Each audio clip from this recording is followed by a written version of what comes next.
Главен инспектор Фортунов, прекрасна акция онзи ден в Слънчев бряг, 300 флакона с райска газ заловена. Какво можете да ни кажете повече за операцията?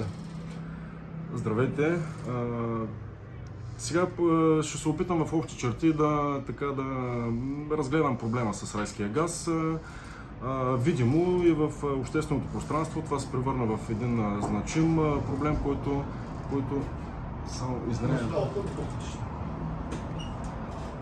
един значим проблем, който е така с особено тежки и вредоносни последици за здравето, в това число и най-вече може би за здравето на младите хора, подрастващите, когато психиката и физиката все още не е напълно оформена.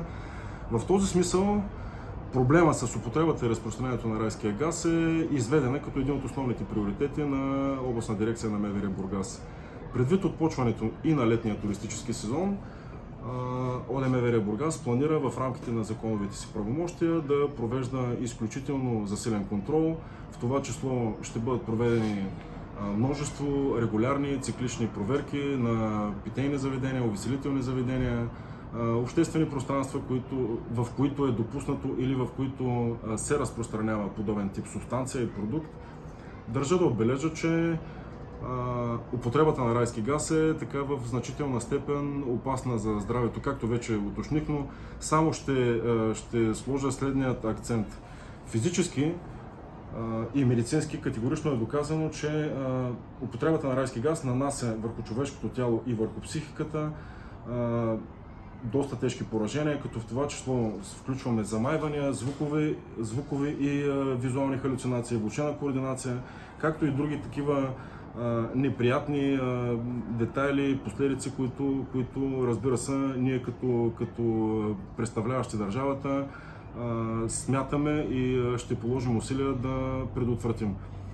В този смисъл и предвид концентрацията на особено големи групи от хора, които в туристическия сезон пребивават на териториите на курортните комплекси, ОДМВР ще извършва, както вече споменах, засилени проверки, които ще бъдат с насока и в обхват, ограничаване и съответно превенция и противодействие на този вид нерегламентирани деяния. Следва да се отбележи също, по моя преценка, следва да се знае, че законодателно са настъпили значителни промени в нормативната база, а именно визирам Закона за здравето.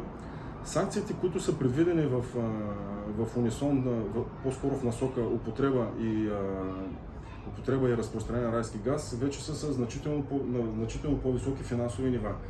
Само искам да отбележа, че санкцията за употреба на райски газ, т.е. държа да се знае, че дори употребата вече подлежи на санкциониране от страна на не само на ОДМВР и на полицията, а и на регионалната здравна инспекция, която практически е контролен орган по издаването на наказателни постановления. В този смисъл, санкционирането на употребата на райския газ вече се наказва с глоби от 3 до 5 хиляди лева. Като в този смисъл обаче при повторност и при допълнителни утежняващи самия казус и спецификата на събитията на обстоятелства, санкциите, разбира се, минават и в по-горен размер. Също ще посоча и ще сложа нюанс и върху това, че наказанието за санкцията за разпространение на райски газ вече е в рамките от 5 до 10 хиляди лева. Това са едни ставки, които показват една изключителна воля от страна на законодателя да се противодейства с особена тежест и с особено значение на този тип нерегламентирани деяния. Хубаво е да се знае също, че особено тежко се гледа на разпространението на този тип продукт и на тази субстанция в закрити помещения и в заведения за обществено хранене, които визирам увеселителни заведения и нощни клубове, най-вече разположени на територията, и не само, но най-вече разположени на територията на курортен комплекс Слънчев бряг, както и на другите курортни селища, които биват обслужвани от територията, които се намират на територията на ОДМВР Бургас. В този смисъл глобите и финансовите санкции